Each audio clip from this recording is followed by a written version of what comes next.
Meus queridos irmãos do sacerdócio, meu propósito hoje é tanto tranquilizá-los quanto fortalecê-los em seu serviço no sacerdócio. De certa forma, esse propósito é semelhante ao que imagino que o Salvador teve quando o jovem rico perguntou: "Que bem farei para conseguir a vida eterna?" Talvez vocês tenham vindo a esta conferência como esse jovem foi ao Senhor, querendo saber se seu serviço tem sido aceitável. E, ao mesmo tempo, podem estar sentindo que há mais coisas a serem feitas. Talvez muitas coisas.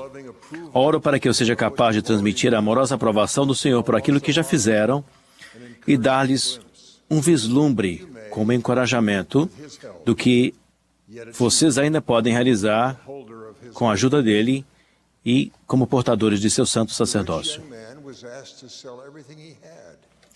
Foi dito ao jovem rico que vendesse tudo o que tinha para seguir o Salvador. Talvez o progresso futuro de vocês não exija isso, mas provavelmente vai requerer algum serviço, algum sacrifício. Seja como for, espero que minha mensagem não os faça, assim como o jovem fez, retirarem-se tristes. Em vez disso, confio que vão seguir seu caminho, rejubilando-se, porque querem melhorar. Mesmo assim, é natural sentir-se um pouco inadequado se considerarmos o que o Senhor nos chamou para fazer. De fato, se vocês me disserem que se sentem perfeitamente capazes de cumprir seus deveres do sacerdócio, eu ficaria preocupado. Mas se vocês, por outro lado, me disserem que sentem vontade de desistir porque a tarefa está muito além de sua capacidade, então gostaria de ajudá-los a entender como o Senhor magnifica e fortalece os portadores do sacerdócio para que façam coisas que jamais poderiam realizar sozinhos. Isso é verdade tanto para mim, no meu chamado, como para vocês, no seu. Nenhum de nós consegue cumprir os deveres do sacerdócio e cumpri-los bem, contando apenas com a própria sabedoria e os próprios talentos. Isso porque esta obra não é nossa, é do Senhor. Portanto, a única maneira de ser bem-sucedido é confiar nele.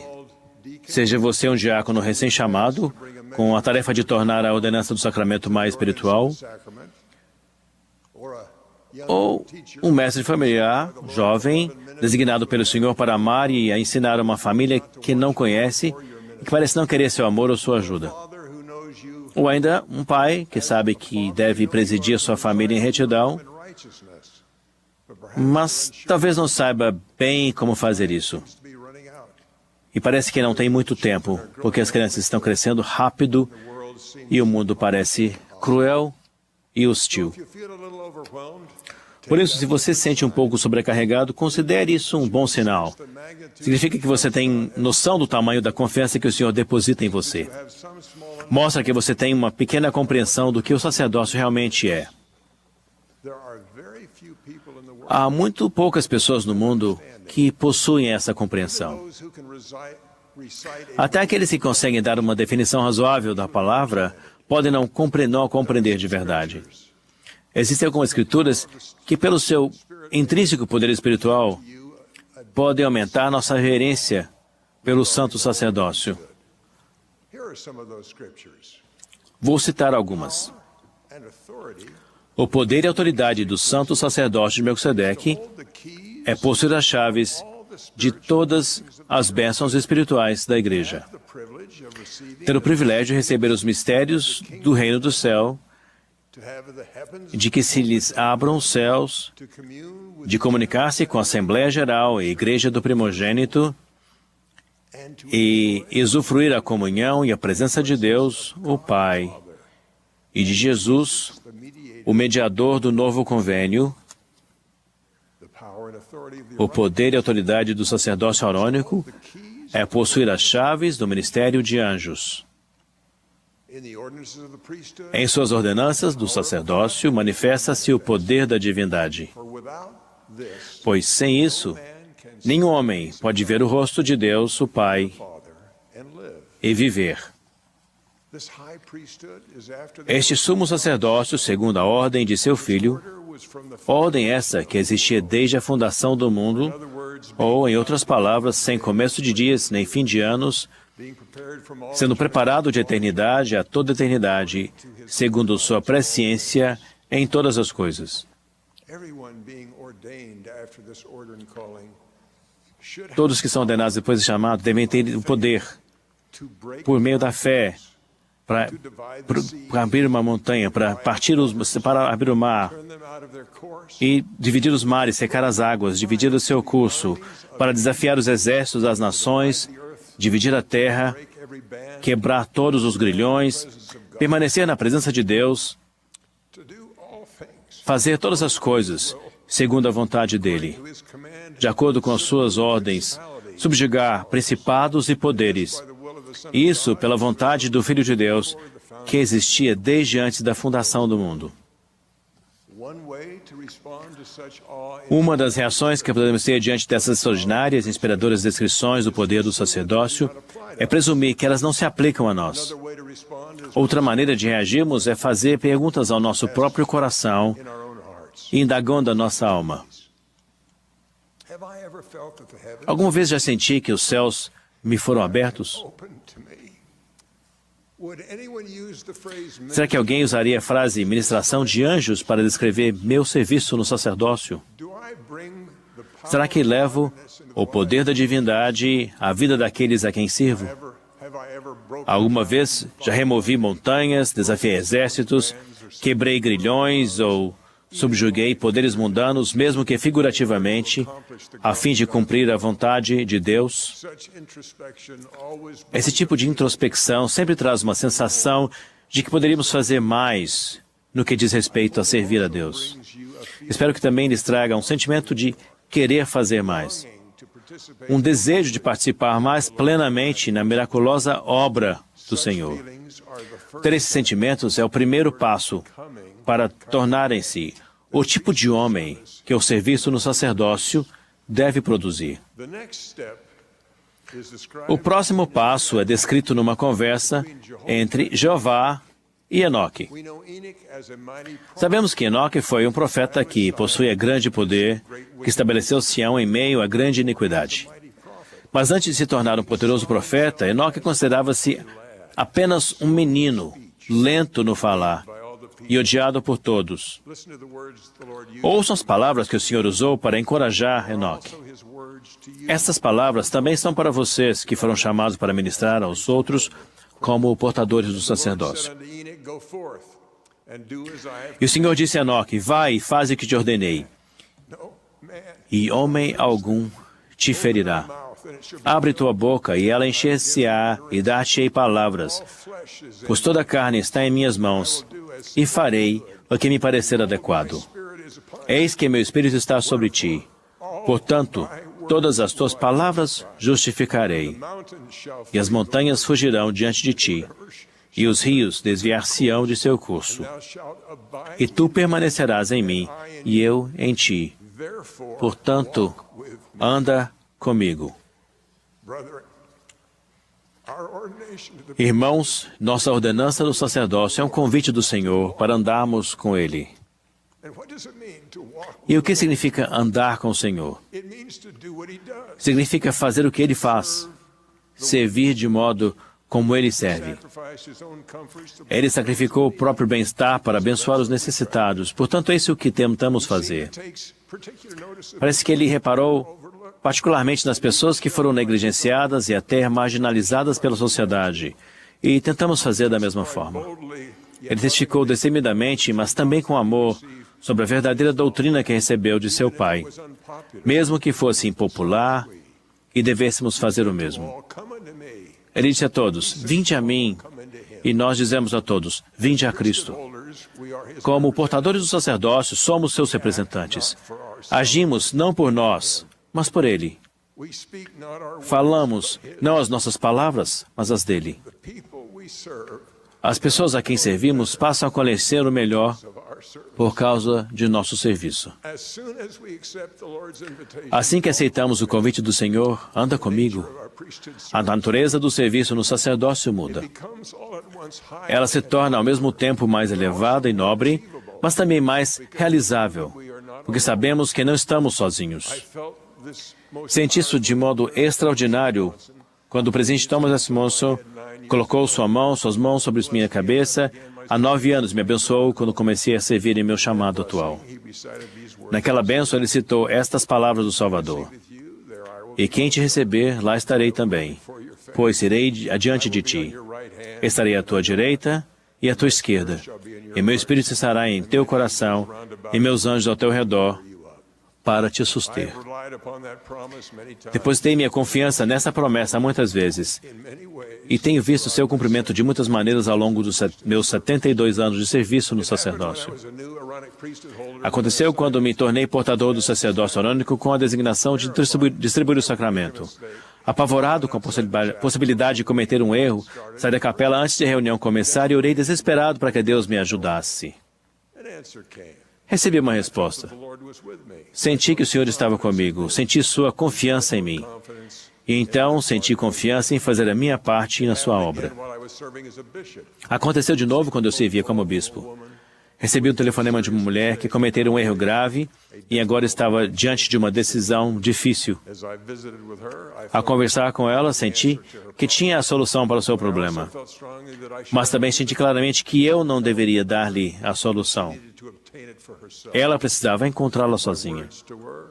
As palavras que disse a ela foram: "Acho que Deus vai dizer o que você deve fazer se você perguntar a Ele." E ele, de fato, respondeu. Em outra ocasião, recebi outro telefonema, desta vez da polícia, também quando era bispo. Disseram-me que um motorista bêbado tinha batido o carro, destruindo a porta de entrada de um banco. Quando o guarda viu a segurança, ele disse: Não estoure.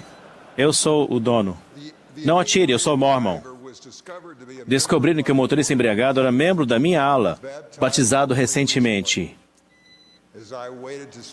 Enquanto eu aguardava para falar com ele em meu escritório, planejei o que dizer para ele sentisse remorso pelo modo como tinha quebrado seus convênios e envergonhado a igreja. Mas ao me sentar e olhar para ele, ouvi em minha mente uma voz dizendo-me: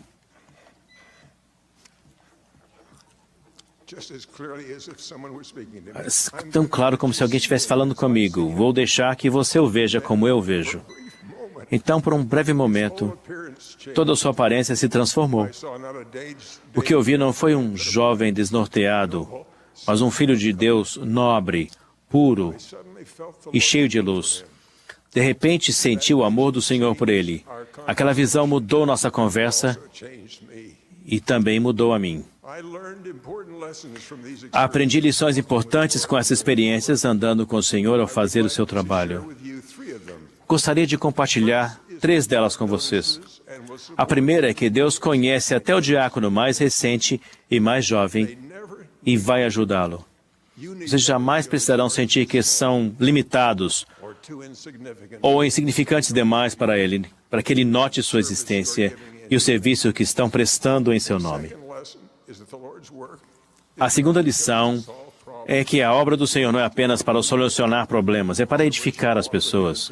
Por isso, andar com Ele, prestando serviço no sacerdócio, talvez vocês notem que às vezes o que parece ser a melhor solução não é aquela que o Senhor prefere, porque ela não permite que as pessoas cresçam. Se vocês escutarem, Ele vai ensinar-lhes seus caminhos. Lembre-se de que a obra e a glória do Senhor não é simplesmente gerenciar uma organização eficiente, mas levar a efeito a imortalidade e a vida eterna do homem. Afinal de contas, é por isso que Ele dá autoridade do seu sacerdócio a homens imperfeitos como vocês e eu, e nos convida a participar de sua obra. Nosso progresso é a sua obra. Agora, a terceira lição. Andar com o Senhor, prestando serviço no sacerdócio, vai mudar a forma como vocês veem as pessoas. Ele vai ensinar-lhes a ver com os olhos dele, o que significa ver além das aparências e olhar para o coração. É assim que o Salvador foi capaz de ver Simão, não como um pescador impulsivo, mas como Pedro, uma rocha sólida, o futuro líder de sua igreja.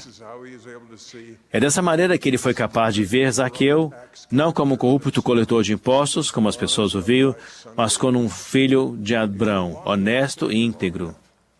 Se vocês andarem com o Senhor por tempo suficiente, vão aprender a ver todos como filhos de Deus, com potencial ilimitado, seja qual for o passado que essa pessoa tenha tido.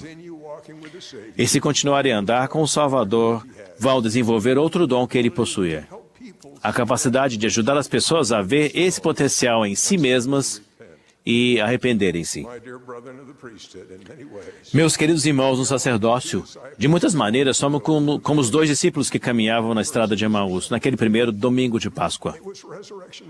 Era a manhã da ressurreição, mas eles ainda não tinham certeza de que havia uma ressurreição, ou até mesmo do que ela significava. Eles esperavam que fosse ele, Jesus de Nazaré, o que redimisse Israel, mas eram tardios de coração para crer em tudo que as Escrituras ensinam a respeito da ressurreição. Enquanto iam pelo caminho, conversando, o próprio Jesus se aproximou e ia com eles. Mas os olhos deles estavam impedidos de o reconhecerem. Testifico que quando trilhamos o caminho do sacerdócio, no serviço do sacerdócio, o Salvador Jesus Cristo anda conosco, pois é o seu caminho, sua estrada. Sua luz está diante de nós e seus anjos ao nosso redor. Talvez não tenhamos um entendimento completo do que é o sacerdócio ou de como exercê-lo da maneira como o Senhor o fez. Mas se prestarmos bastante atenção àqueles momentos em que nosso coração ardeu em nós, nossos olhos podem ser abertos e veremos sua mão em nossa vida e em nosso serviço. Testifico que o conheceremos melhor trabalhando com Ele e servindo na grande obra de trazer salvação aos filhos de Deus. Pois como conhece o homem o Mestre a quem não serviu e que lhe é estranho, que está longe dos pensamentos e desígnios de seu coração. Jesus Cristo é nosso Mestre. Esta é a sua igreja. O sacerdócio que temos é o seu sacerdócio. Que cada um de nós decida andar com Ele e perceba como Ele anda conosco.